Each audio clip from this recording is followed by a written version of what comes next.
નમસ્કાર વિદ્યાર્થી મિત્રો, સ્વાગત છે તમારું આપણી આજની આ મજેદાર સફરમાં. આજે આપણે વિજ્ઞાનના એક એવા ટોપિકની વાત કરવાના છીએ જે દેખાતો નથી પણ છે બધે જ. હા, આપણે વાત કરી રહ્યા છીએ પ્રકરણ 3 પરમાણુઓ અને અણુઓની.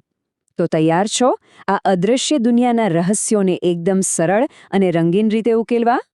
આજના આ સેશનમાં આપણે શું શું જોવાના છીએ, ફટાફટ નજર કરી લઈએ. પહેલાં તો આપણે સમજીશું કે આ પરમાણુ નામની વસ્તુ છે શું, પછી જોઈશું એનું કદ અને માપન, ત્યારબાદ રોજબરોજની વસ્તુઓ સાથે એના કદની સરખામણી કરીશું, અને છેલ્લે જોઈશું કે આધુનિક વિજ્ઞાન આ વિશે શું કહે છે.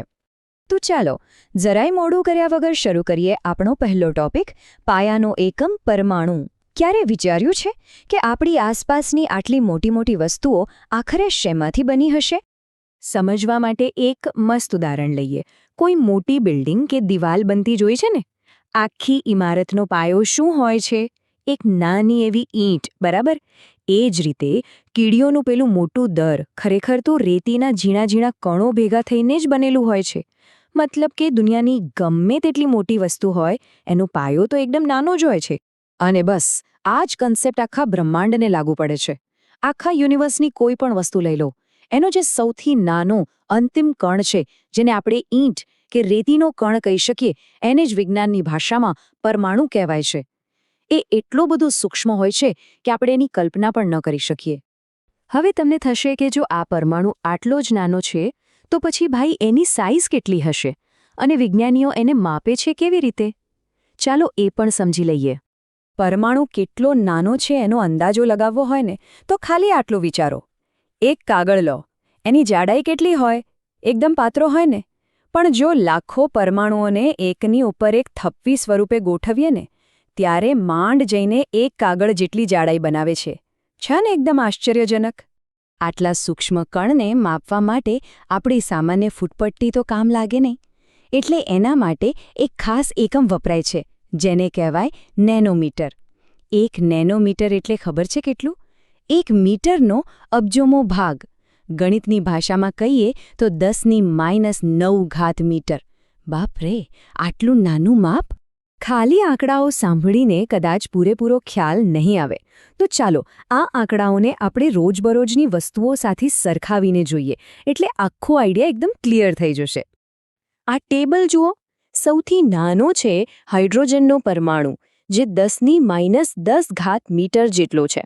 એનાથી થોડા મોટા તરફ જઈએ તો પાણીનો અણુ આવે, પછી આપણા લોહીમાં રહેલું હિમોગ્લોબિન, એનાથી મોટો રેતીનો કણ, પછી પેલી કીડી, અને છેલ્લે સફરજન. સફરજનની સાઇઝ 10⁻⁰ મીટર હોય છે.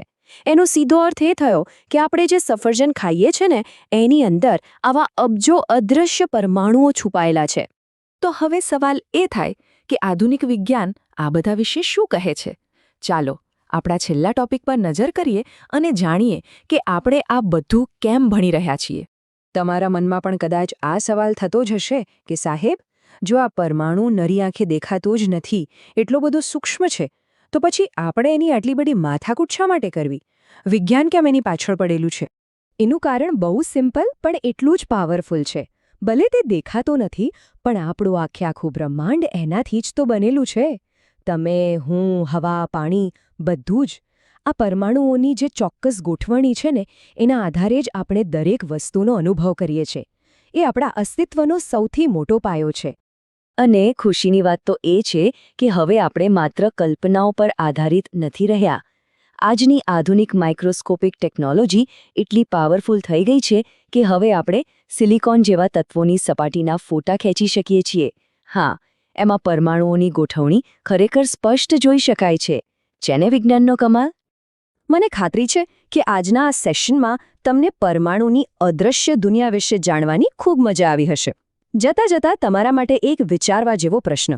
જો લાખો પરમાણુઓ ભેગા થઈને માત્ર એક કાગળની જાડાઈ બનાવતા હોય, તો શું એવું બની શકે કે આ પરમાણુની અંદર પણ બીજું કંઈક છુપાયેલું હોય?